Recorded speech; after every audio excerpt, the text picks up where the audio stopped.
why did we want to build this device? Who is this for? This is clearly not a device that's going to replace your iPhone, not a device that's going to replace even your mobile phone. Why do we call it an everyday carry? Ever since we started, we wanted to do hardware. So we basically, this is like the culmination of almost like 1 year, 3 years of work, I think. We started in November 2021. So this is like 3 years of work in one device. We're pretty excited about it.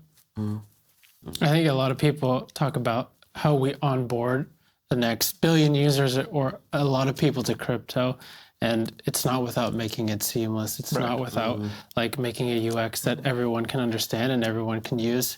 I think this first device is definitely for the degenerates. Like we call it the Degen One because of that, because you're not going to carry a device with you to use crypto all the time unless you're someone who does many transactions a day. But we want to enable sort of that next wave of Web3 of crypto where you can do a bunch of transactions every day. Like our goal is like, especially with this device, is to make the experience so amazing that you don't even notice it. Like, we want to make it so seamless that you don't even have to think about, what chain am I, or some other information like that. And we were thinking, let's first create a secondary device. Instead of telling people, hey, throw away your iPhone, buy our phone, we'll be like, hey, you can still use your iPhone, and if you ever want to do crypto, well, it'll be in your back pocket or in your backpack. And really earning your way towards the front seat, like in your, phone pocket. Yeah. And it has a laser. What did Mark said he wanted to make it feel like a communicator from Star Trek, right? Or like something that Muad'Dib would use in Dune, like something out of the ordinary. When we came up with the plans or sort of how we wanted it to look in Denver, I remember we kind of looked at all of our phones on the table and we said like, there's no joy left in these things. They all look the same. The iPhone release is basically the same device every single year.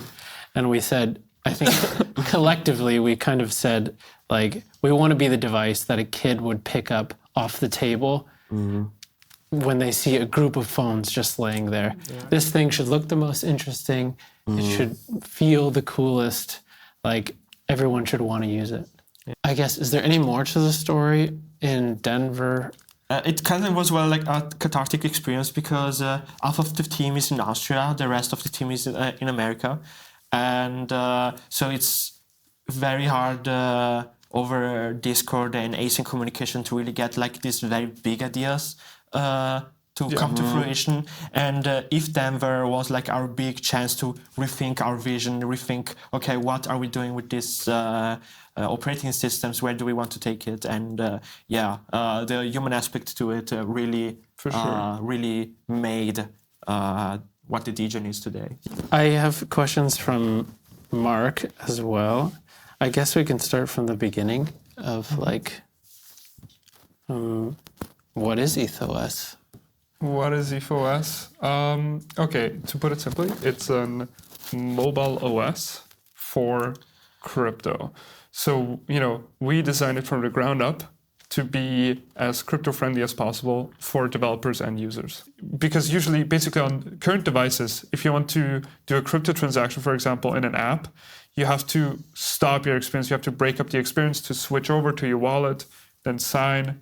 Maybe it works, usually it doesn't. And you go back to your app to then have your experience again. And with the Degen One and really our philosophy with Ethos, we want to make it so that, the experience is not infringed upon, but you can just do what you need to do. Especially also for games. It's like, you don't want to pause your games every time you like get a new game item or something like that. That'd be ridiculous. Applications nowadays are built with basically the constraints in mind. So a lot of application could be better if the systems that are offered to them are improved.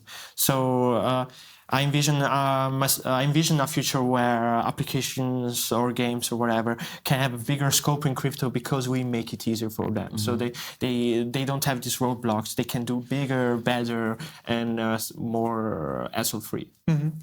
Makes sense.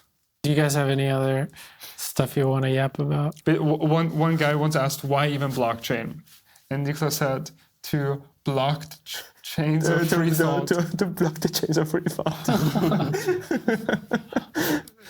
Sorry, it's inside joke. Only real life about it. Don't forget to like and subscribe. Follow me on Walk.